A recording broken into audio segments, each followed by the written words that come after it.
plan of a typical plantation. What would you like to look at? These are the cane fields where Betty would have worked.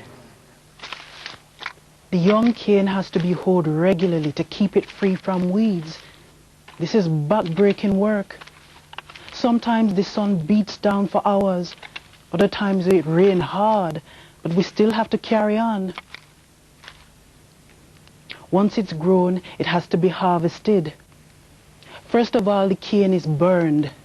Doesn't that damage the cane? No, the fire is just to burn off all the leaves and makes it easier for us to get between the rows and cut the cane.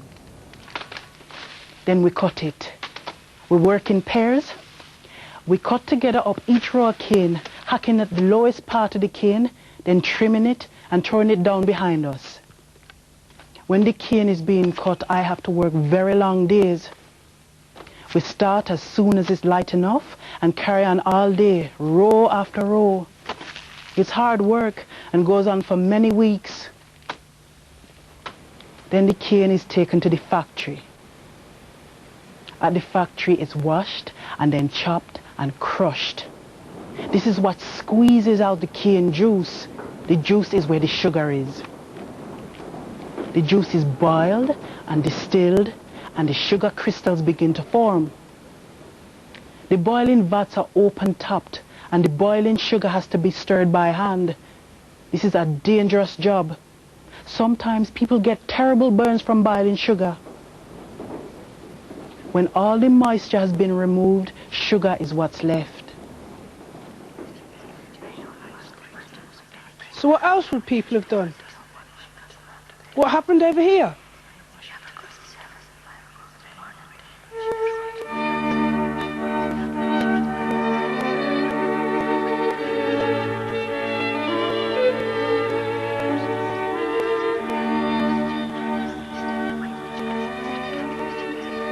This is the plantation owner's house. Wow, very nice. Yes, and these fine buildings were built by the enslaved people of the Caribbean.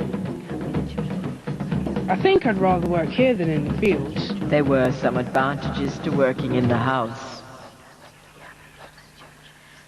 My daughter Mary works up at the plantation house, serving food to the master and the mistress.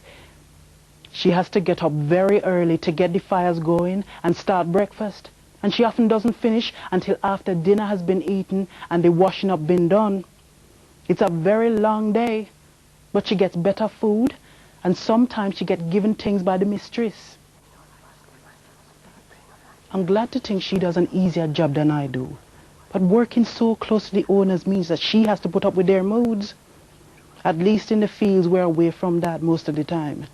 They don't bother coming down to the fields very often. They just leave us to the overseers. What's an overseer? He's in charge of the work. He keeps us in line, makes sure we keep at it. The overseers could be poor white immigrants or promoted slaves. They had many more privileges than the ordinary slaves.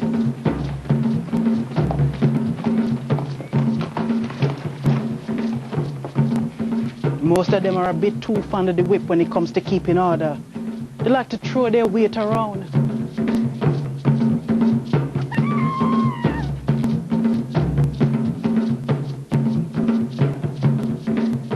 Some of them are worse than others when it comes to handing out the punishments. The best jobs on this plantation are usually given to the men. My son Samuel is a driver for Mr. Newton, the owner. He gets to see a lot of places and gets to hear a lot of news. He has to be very careful and not upset the master. Once, he was almost put back in the field because he was late getting back. I don't want him to end up in the field. It's hard work and there's not much chance of improving yourself.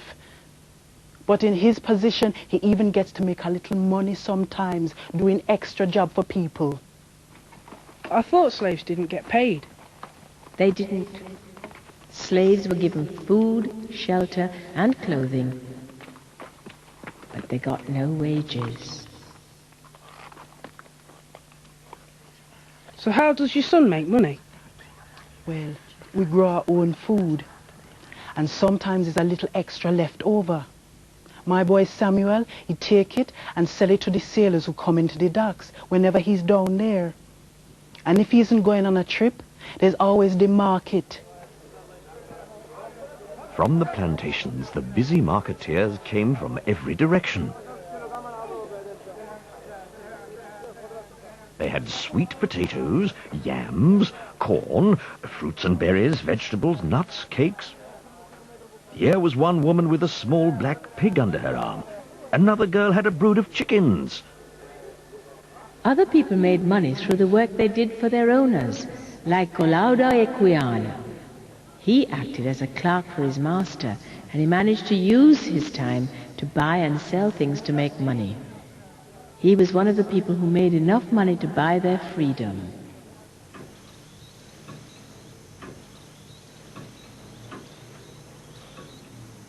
Well?